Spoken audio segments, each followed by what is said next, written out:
DreAllDay.com. What's going on, everybody? Dre Baldwin, DreAllDay.com. It's damn near midnight Eastern time, Thursday night, Friday morning. NBA Finals Game 1 just ended. Golden State won it. I got stats in front of me. 104-89. They won this game. This game wasn't even that, I don't know, it wasn't super exciting to me. I mean, it was a good game. It's the NBA Finals. But as far as high, what do I call it? Like high wire act games, this wasn't really one of them. I mean, it was a good basketball game by the two best teams in the league. But it wasn't a super exciting game. Just looking at the quarters, Golden State had a small lead at the end of the first quarter, got it a little bit bigger at the second. Cleveland made a little bit of a comeback in the third quarter, but then in the fourth quarter, it kind of got away from the Cavs. They got the Warriors start hitting a couple shots. They weren't hitting threes. They were just making points. And the Cavaliers, the biggest issue I saw with the Cavs tonight is that they just didn't get enough from their supporting cast outside of their big three. They didn't really get anything from anybody. But let's look at the winning side first. Let's look at Golden State. Harrison Barnes actually played a pretty good game offensively. I mean, he didn't do anything else besides score, but he was 6 of 10 from the floor, scored 13 points. And if you get 13 out of Harrison Barnes, the way the Warriors have been winning this postseason, getting 13 out of Harrison Barnes is a big bonus, and it means he's making up for somebody else, and he's creating another threat on the floor outside of the other guys who are scouting report, quote unquote, scouting report threats, meaning everybody's coming into the game expecting us to try to stop those guys. He comes in and chips in 13 and makes it easier for the team. Draymond Green did Draymond Green things. I mean, guy had 4 steals, 7 assists, 11 rebounds, and he scored 16 points. He's just an all-around player. He can guard the 2 to 3 to 4 position, maybe even do some 5. He does the battling. He does the dirty work down there in the paint. He could battle with anybody the Cavs put in the game, because I don't see Mozgov playing too much in this series. So he can battle with Channing. He can battle with Tristan Thompson. Of course, he's going to get some shots at guarding LeBron. Elsewhere on the Warriors team, Bogut. Even Bogut gave you 10 points. He only grabbed 3 rebounds and 2 assists. He only played 15 minutes, but he got you 10 points in that 15 minutes. An efficient 10 points on a 5 of 7 shooting. So him and Harrison Barnes together were 11 for 17 from the floor. That's a very good shooting performance. If that was one player, I think you'd be very happy with that performance out of those two guys who we haven't really come to expect much from either of those guys in the playoffs thus far, but they stepped up. Klay Thompson and Steph Curry. Klay Thompson only played 24 minutes. You got 35 out of Steph Curry, but neither one of those guys scored more than 11. They had 20 points put together. 8 for 27 from the floor, 4 for 13 from 3. They didn't kill you. I mean, I think you can be very happy if you lose a game to the Warriors, or let's say you play a game against the Warriors, you don't get killed by, you get 20 points total from Klay and Steph Curry put together. I think you might be expecting to win that game, but then when the rest of their team steps up the way they did and your team doesn't, then you end up losing the way the Cavs did in Game 1. Andre Iguodala played great in Game 1. I mean, he had a couple of strips. He only got credited with 1 steal, which is impossible because I saw him strip LeBron, then he stripped Kyrie Irving on back-to-back plays. So I don't know how he only got credited with 1 steal. Maybe they gave him a block for one of those. But offensively, he was 5 for 9 from the floor. He made 2 out of 4 from 3, grabbed 7 rebounds, dished out 6 assists. I would say Andre Iguodala might have been your MVP for Game 1 for the Golden State Warriors, just like he was MVP in the finals last year. And Sean Livingston came and scored 20 on 8 of 10 shooting. And Barbosa was 5 of 5 shooting. So when you look at this, the role players. So with Golden State, you got Curry, you got Klay, you got Draymond.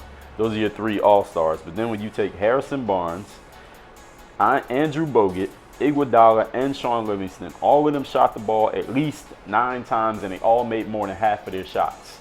Like, that's, you get those kind of stats on any role team. Any team where you get 4 of your role players taking 9 shots and making at least 5 of them each, you're probably going to win.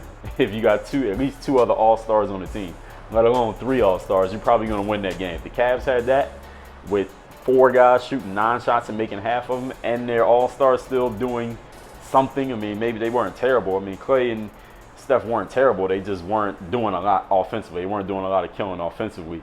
You're going to win a game if that happens on pretty much any team in the league with 2 all-stars. Steph Curry actually, I think, just from subjective observation, played some pretty good D on Kyrie Irving. Kyrie tried to shake him off a few times, but Steph was actually playing good D. And I think he is going into this, and this is just my observation, that Steph may be going into this mentally thinking, you know what, let me show everybody that I can lock down on D. Because I think because of his offensive prowess, a lot of people are writing off his defensive ability, and he ain't no lockdown defender. And he's trying to go out there and prove, listen, I might not be locked down, but I ain't no bum on D.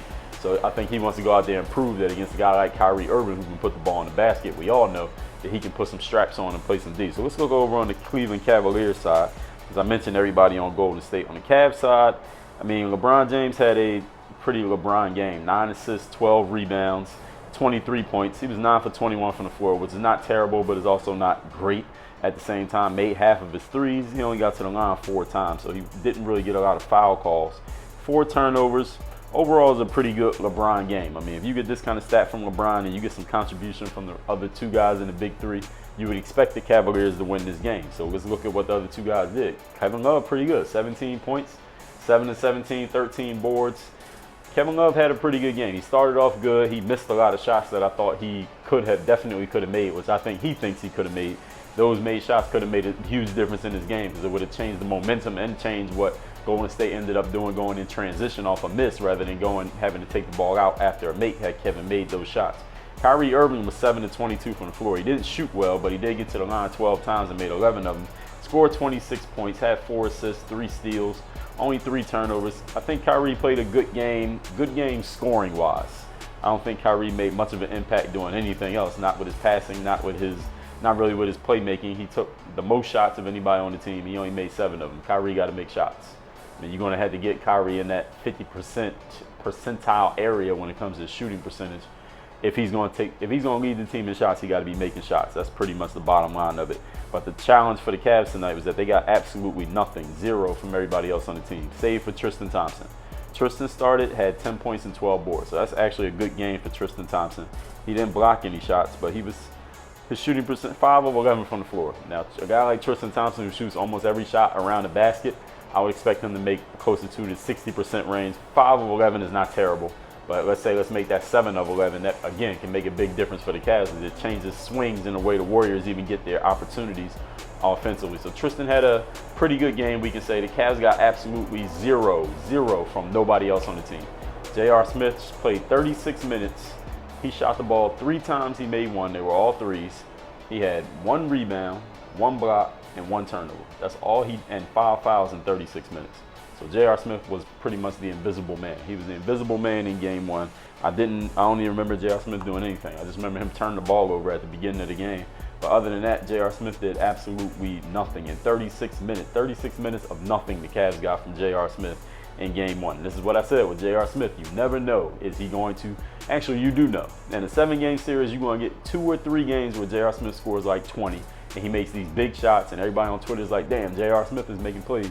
And then you're going to get 2 or 3 or 4 games from J.R. Smith where he's like this, where he's either taking a bunch of shots and missing, playing bad D, making some dumb turnovers, or just does absolutely nothing like this. But this is what you get when J.R. Smith is on your team, and this is exactly what the Cavs got tonight. Channing Frye, 0 for 1, 2 points. Iman Shumpert, 16 minutes, 3 points. Richard Jefferson, 12 minutes, 3 points. Dellavedova, 10 minutes, 2 points.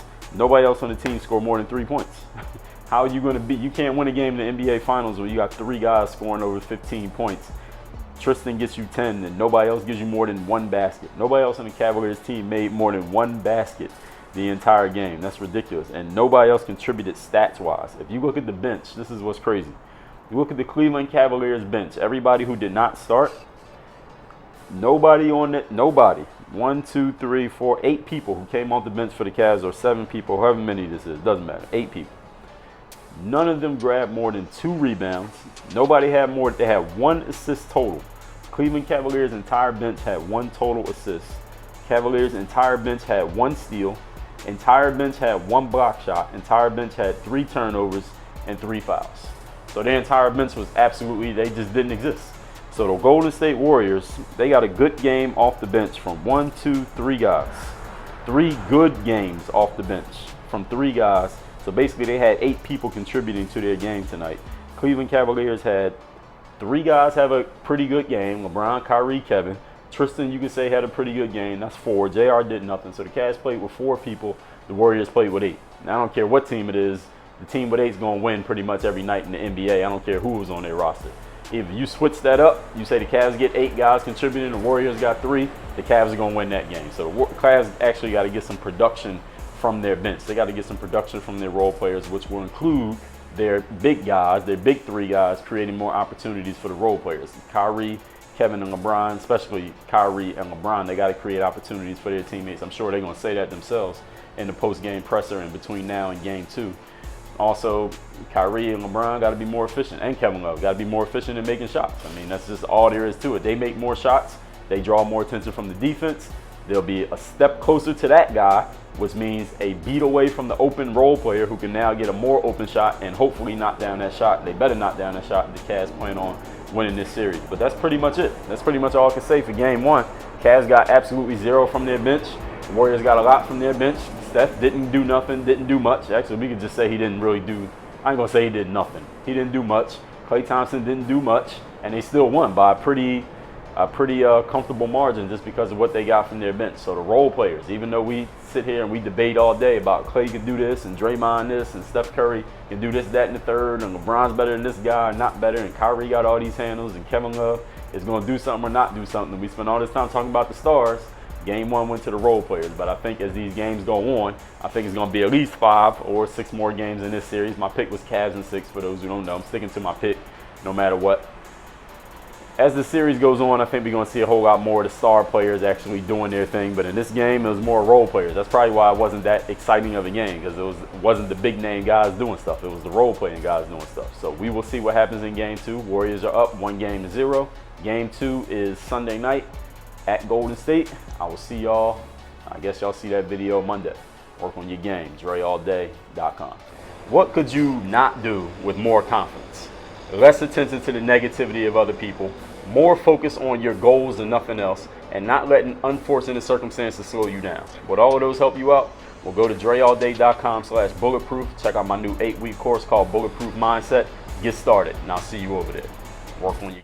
If you're on Snapchat, hit me on the Snap. My Snap name is @Dre Baldwin. You already know how that works. And I got a podcast, if you didn't know. It is called Work on Your Game. It is an everyday podcast where I talk about getting yourself into the right mindset, that bulletproof mindset.